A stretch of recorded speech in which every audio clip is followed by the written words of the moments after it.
Hello gamers, how are you? Welcome to channel Gadget Pro. You have been waiting for this. The PlayStation Portal is finally here. And isn't it not just another handle? This might be the game changer we have been dreaming about. But is it really worth the hype? Let's find out. So let's go. First up, look at this thing. It's basically PS5 controller with 8-inch LCD screen slapped in the middle. And honestly, it works. It's portable at better than 1080p resolution at 60 fps. Chip kiss for remote gaming. But yes, there's a but. This is your typical portable control. Let me explain. The Portal isn't a standalone device, it's a remote play only gadget, meaning you need a PS5 to use it. If you were hoping for a Nintendo Switch rival, this ain't it.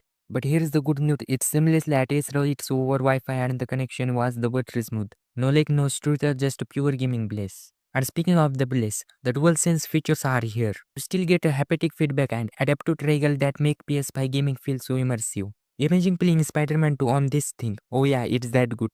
Now here's where it gets interesting. The Portal support PlayStation Link for their new wireless earbuds and headphones, but no Bluetooth.